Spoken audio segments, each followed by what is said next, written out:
In August 2025, like many of you, I was unhappy with my user experience with the upgraded ChatGPT 5. GPT 5 was different and I didn't like it. And I wanted to go back to my happy user experience that I had with past legacy models. I tried several different things and I achieved a positive breakthrough, a simple solution which immediately improved my user experience with ChatGPT 5. In this video, I'm going to share with you my simple solution, and I believe that you will also be able to reproduce this same positive breakthrough with your user experience with ChatGPT 5. The breakthrough occurred when I opened up a fresh chat using ChatGPT 5, and in the chat I typed in this simple prompt. In this entire chat, you will be quick, fast, responsive, accurate, complete, correct, and you will demonstrate positive psychology.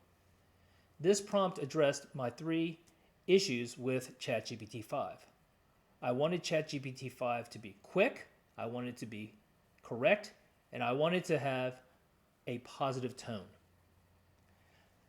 Once I put in that chat and I got an acknowledgement, got it, said ChatGPT, it immediately behaved like ChatGPT did in the past with the legacy models. So I wanted to reproduce this. I said, hey, what just happened here? Okay. And how do I develop this? So I asked ChatGPT, I said, look, I like this response in your format. How can I reproduce it in the future? And through dialoguing with the ChatGPT 5, I developed a master prompt for myself. And here it is. And I'm going to share with you all of these prompts in the description box below.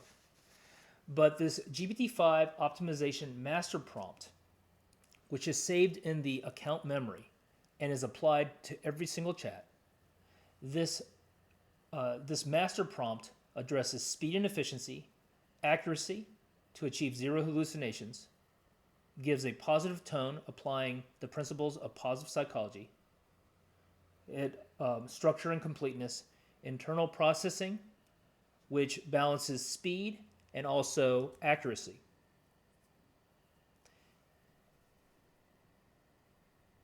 Then I asked ChatGPT to store this master prompt into the account memory, and since then it has applied these instructions consistently to every single chat. Now this master prompt reflect my personal preferences. Now you can create your own master prompt using your own personal preferences. For example, perhaps you like it to be more creative, or have different, or depending upon your use cases. So whatever preferences that you like, you can then, once you develop those preferences and instructions, you can then save it into your account preferences. And you can say it in several different ways. For example, you can say, save my preferences, save to memory, store these preferences, update my memory, remember, simply by saying remember. But the key thing is this, is it must, within the box, you must say, give the command, for example, remember. And then you must describe the instructions in that same box. Once it's processed, you can then check to see if it's in your memory by saying, well, what do you have saved in memory about me? List all the preferences you have stored for me. Show me everything in memory about me. So you basically simply need to think about your past experiences with ChatGPT. What did you like about it? And then describe it. Create a master prompt, a set of instructions. Ask ChatGPT to save it into your account memory by simply saying remember or save my preferences. And then you can verify it by saying, well, what do you have stored in your memory? What kind of preferences do you have stored in your memory? So let me show you what I have in the description box below.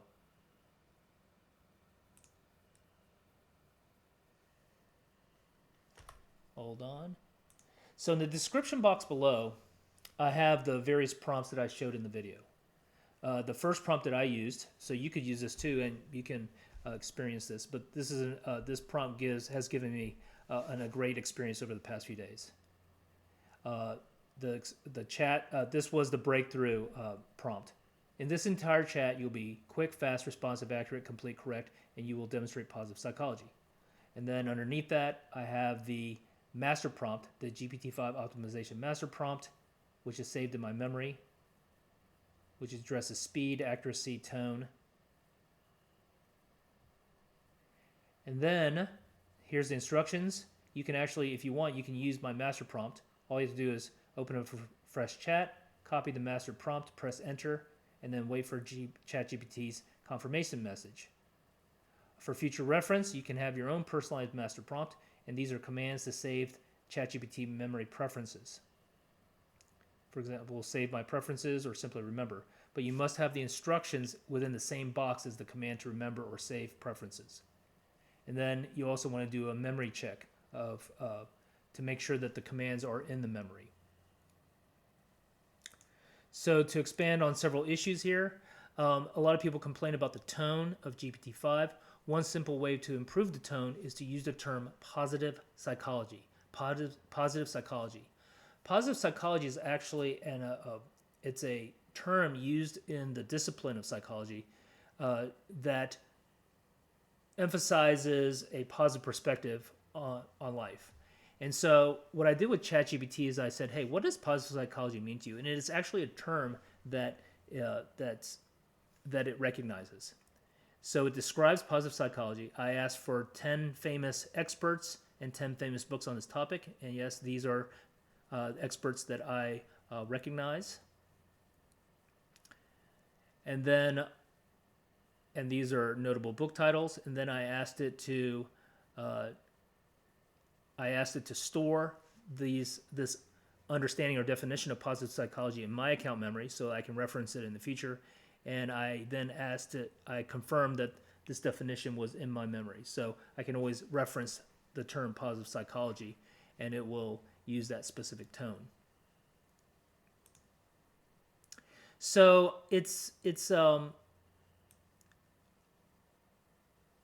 so I was wondering what's going on with GPT-5, and basically, why is the experience different? Because the model is different. It has a different reasoning style. It has different safety and alignment tuning, and different response pacing. So yes, it is different, which means that the prompting methodology needs to be different. Or what you can do is you have to put in your preferences. So basically it is a different model. So one way to do it is you can prompt differently, but the simple way to do it is this: look, this is a different model. Let me give it my preferences, and it will behave in the way that I want it to behave. So basically prompting and settings adaptation. But for me, to make it easier, just change your settings or change the memory. You can also even have it emulate past models. For example, here I created a prompt that says, hey, I like GPT 4.5. I want you to emulate it. So I actually created a prompt where it emulated GPT 4.5. So based on my experience here, I did go through a period of desperation. I was like, oh my God, I really have gotten used to the legacy models of ChatGPT, and this ChatGPT 5 completely was a different user experience for me, such that I started looking into using more of the alternative large language models. But by simply stating your preferences and putting it into memory, I was able to make ChatGPT 5 behave in a way that I liked. Specifically, it's responsive. So most of my responses, it answers quickly. If I ask for it to do something more complex, it will go into thinking mode, and I'll let it think. I've been happy with the accuracy and the output, and the tone is something that I like. So look in the description box below. Try out my prompts. Come up with your own personalized, customized master prompt, and try it out. And then if you have, document your experiences in the comments below.